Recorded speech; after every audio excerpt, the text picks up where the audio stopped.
Oke, halo, selamat pagi, siang, sore, dan malam. Nah, untuk tema hari ini adalah bagaimana cara karantina ikan yang baru datang. Jadi ini untuk yang pemilik kios ya, khususnya yang budgetnya pas-pasan, karena memang temanya itu tentang tips budidaya ikan hias. Bukan budidaya, tips usaha ikan hias untuk yang modalnya pas-pasan. Nah, sebenarnya sangat mudah untuk karantina ikan hias itu. Yang pertama itu kita cuma sediakan air sama kolam sama akuarium seperti ini. Jadi intinya kondisi air ini harus mature. Artinya airnya tuh harus memakai air lama. Jadi yang sudah mungkin diendapkan selama minimal 24 jam. Lebih dari 24 jam itu bagus. Misalnya sampai 3 hari atau 1 minggu itu sangat bagus, karena bakteri-bakteri baiknya itu sudah sangat terbentuk, sangat banyak banget. Berarti bakteri baiknya itu sudah mungkin sudah menjadi ekosistem bagi bakteri baiknya ini, air-airnya. Kemudian kita kasih aerasi. Jadi biar aerasi itu yaitu tadi biar untuk memunculkan bakteri baik. Nah, kalau sudah airnya itu mature, baru kita masukkan ikan. Nah, cara memasukkannya pun seperti pada umumnya, kita harus aklimasi dulu, jangan langsung dimasukkan. Misalnya ikan ini kan, nah kita aklimasi dulu sampai berjam-jam ya, bisa 3-4 jam. Kalau misalnya ininya kempes atau kekurangan oksigen, kita isi dulu oksigen, kemudian nanti kita aklimasi. Jadi biar nyaman, biar suhunya itu sama dulu, karena ikan ini kan binatang berdarah dingin ya, jadi dia itu menyesuaikan panasnya itu dengan kondisi lingkungan. Kalau langsung dicemplungkan nanti kaget. Nah, ini nanti kalau sudah selesai baru nanti dibuka, bisa langsung dimasukkan, bisa juga airnya dibuang, atau nanti pakai cara dripping juga bisa. Jadi dicampur dulu air, ditaruh di gelas kan, kemudian dicampur air baru sama maksudnya air dalam akuarium ini sama air di mana ini, di plastiknya ini. Kemudian nanti ikannya masukin dalam sendok, kemudian dicemplungin ke akuarium. Itu juga bisa, langsung dimasukkan seperti ini juga bisa. Nah, itu kasusnya kalau akuariumnya ini kosong, tidak ada ikan. Tetapi kalau misalnya akuarium ini bekas ikan, itu sebaiknya jangan langsung dimasukkan ikan baru. Terutama kalau ikannya itu pernah ada yang mati atau ada yang sakit. Sebaiknya itu jangan langsung dipakai, tetapi kita karantina dulu. Minimal airnya nanti kita karantina dulu minimal 3 hari, atau lebih dari 3 hari itu bagus. 1 minggu malah bagus. Alasannya apa? Misalnya kalau di sini ada bekas ikan mati, itu nanti takutnya ada kayak parasit. Nah, parasit itu kan ketika kosong gini, biasanya parasitnya itu akan mati karena tidak ada inangnya ya, tidak ada yang untuk ditempel. Tetapi masalahnya telurnya itu masih ada. Jadi biasanya hari pertama parasitnya bertelur, kemudian kalau tidak ada inangnya atau ikan, dia akan mati. Nah, telurnya ini masih ada. Hari kedua biasanya menetas.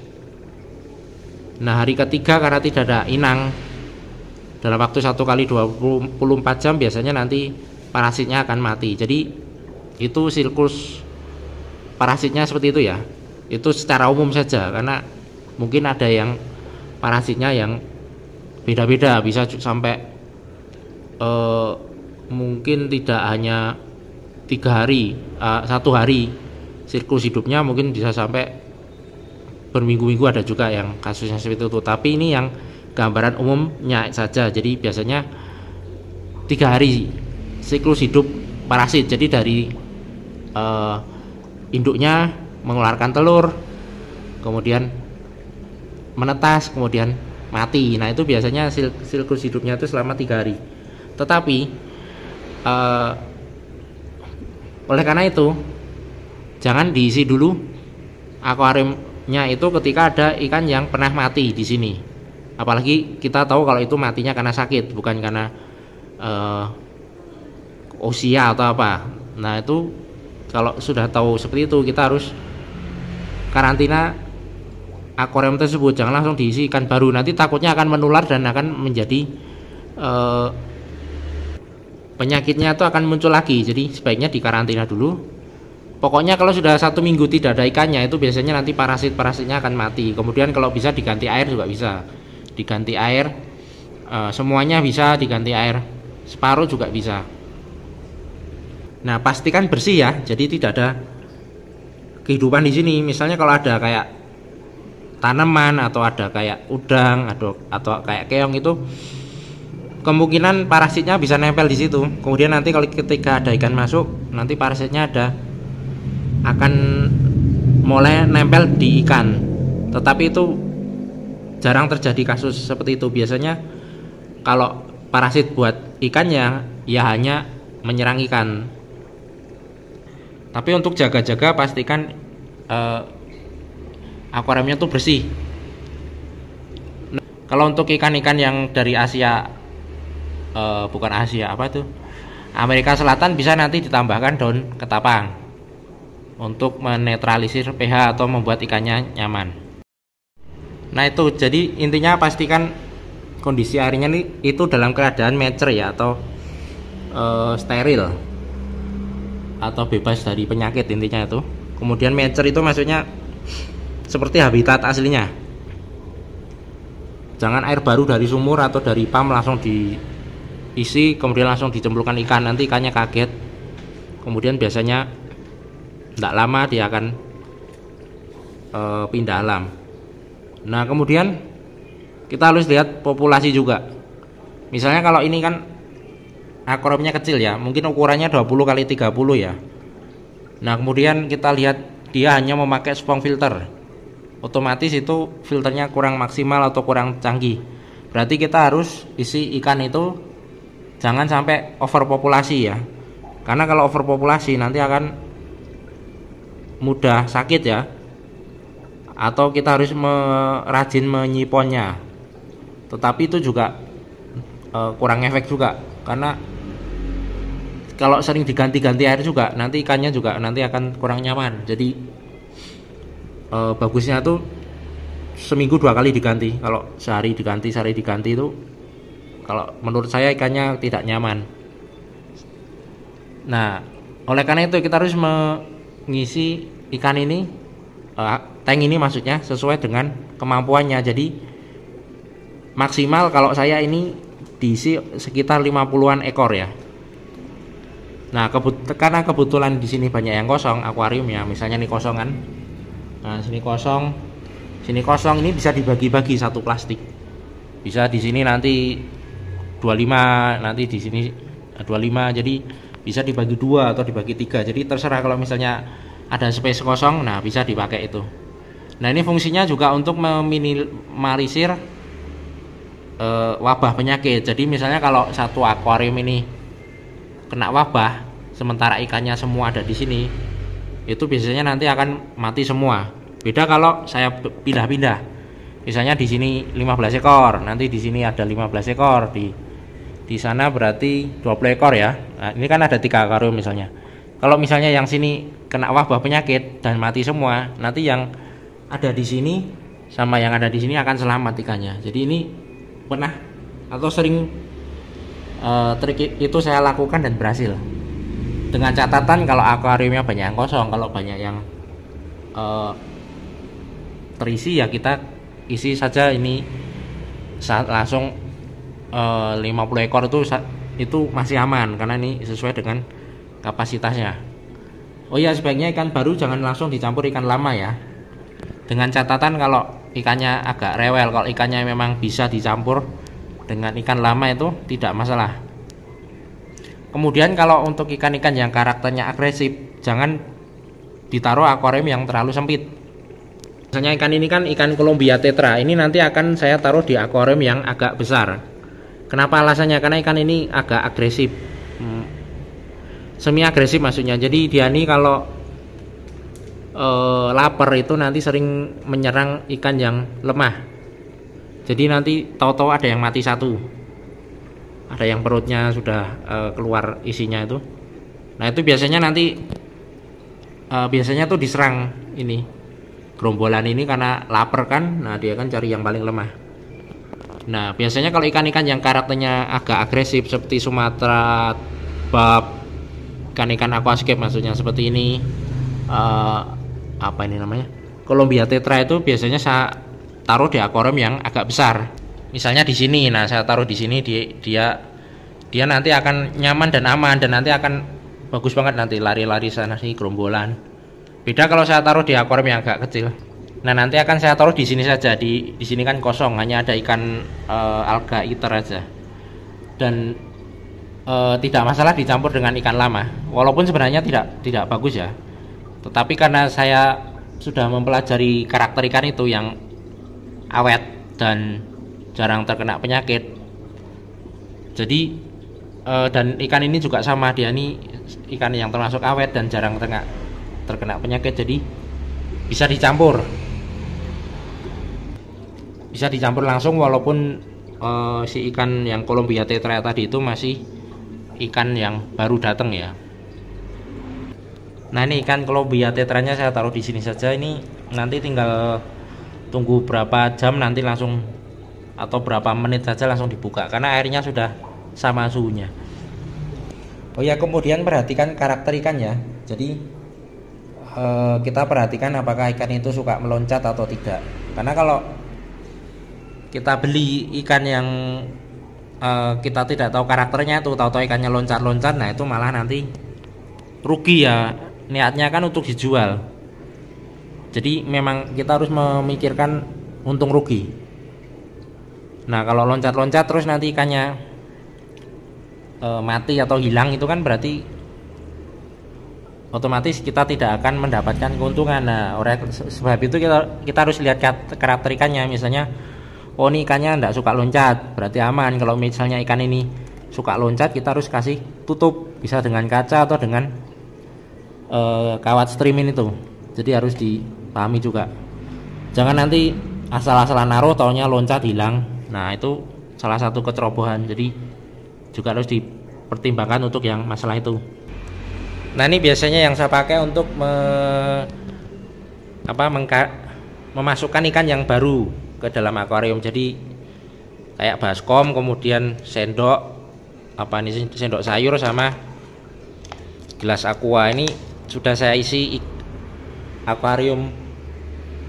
air akuarium di tempat saya ya, jadi biar nanti langsung adaptasi pelan-pelan. Jadi ini ikannya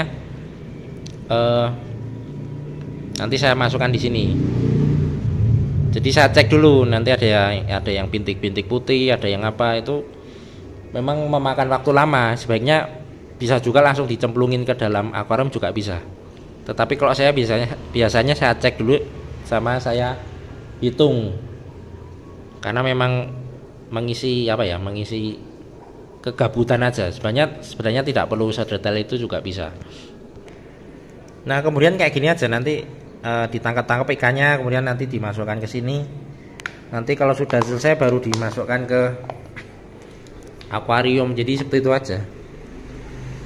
Nah kalau misalnya ini sudah full ikannya, nah cemplungin sini. Jadi ini sudah kemungkinan sudah bisa beradaptasi.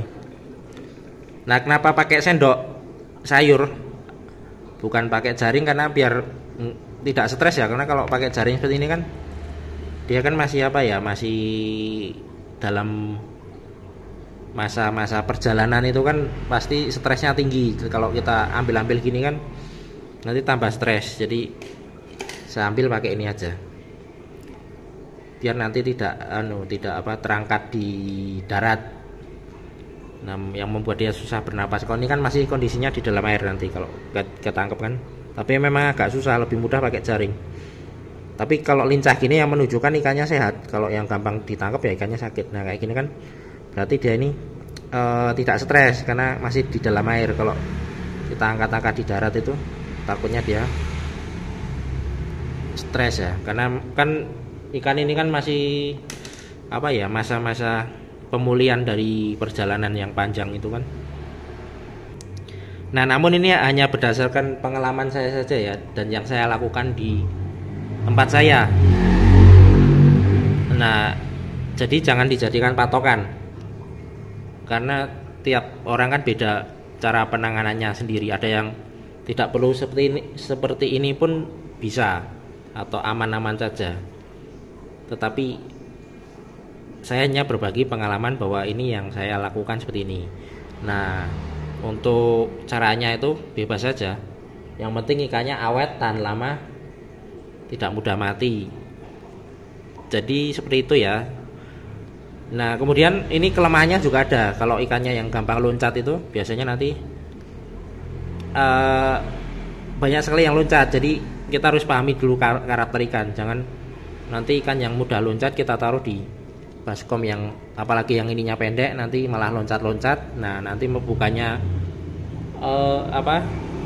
mudah untuk ikannya awet atau bertahan lama di akuarium, malah nanti ikannya gampang stres terus mati. Jadi kita harus pahami dulu karakteristik ikannya, kemudian tempatnya dan sebagainya. Jadi ini hanya pengalaman saja untuk karena ada yang bertanya seperti itu ya. Jadi saya hanya berbagi pengalaman saya saja.